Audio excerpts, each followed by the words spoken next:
nature is everywhere. It is invisible in our economic models. Why? Because it has always been considered a positive externality that is available for free. But if these services are damaged, the consequences will be severe. Just like our economies rely on biodiversity, the operations and activities of economic players can potentially harm biodiversity through habitat destructions, pollution, resource overexploitation, and by contributing to climate change. Biodiversity loss presents risk to the sectors that heavily depend on it. There are two main types of risk. Physical risks are, for instance, events like floods or drought, and can lead to increasing insurance costs or production costs. And by contagion, a risk for banks when homeowners or corporates default on their loan after damages. As the world moves toward a greener, more sustainable economy, some businesses or assets might lose value or become obsolete. As regulations tighten and consumer preferences shift, some activities might face challenges or shut down, which could affect investors and banks that have stakes in them. For investors, the fact is simple. The health of biodiversity directly impacts the value of issuers held in portfolios. Investors need to take biodiversity into account when analyzing companies. To conclude, the World Economic Forum has estimated that half of the global GDP, so approximately $44 trillion, is moderately or highly dependent on nature. Biodiversity comes with a lot of changes. First, there is no single indicator like carbon kilogram for climate change, for a simple reason that is biodiversity is too wide, it's too complex to be summarized into one single indicator. So we need to gather a lot of different kinds of data for that. In addition, data needs to be localized because the impact depends on the ecological context around the activities. We won't have the same exposure and the same expectations for the companies if it operates in a desert or in a forest.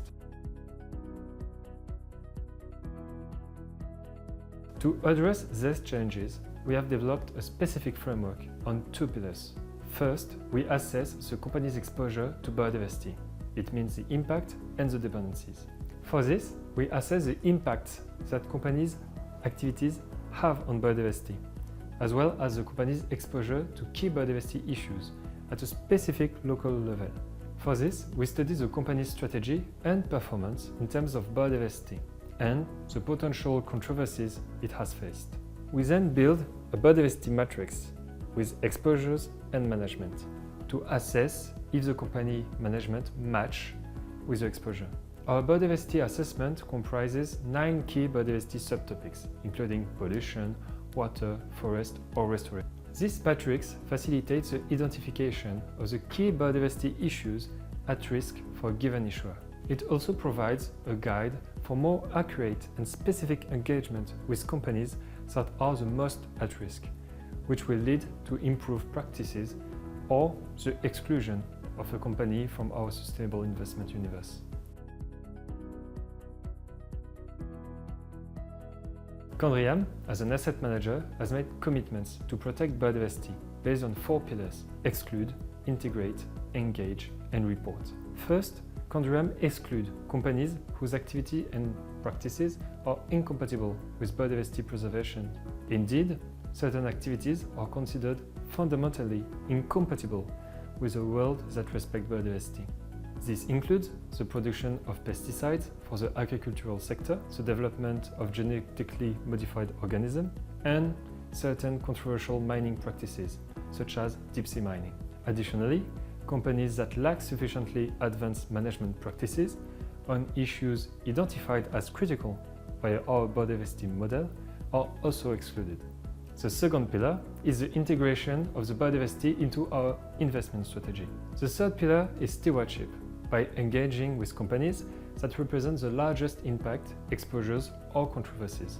It can take various forms, from direct dialogue to collaborative initiatives.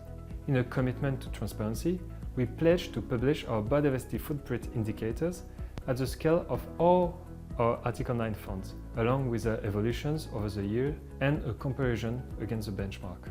Furthermore, we have committed to providing a TNFD report for the end of the year 2024.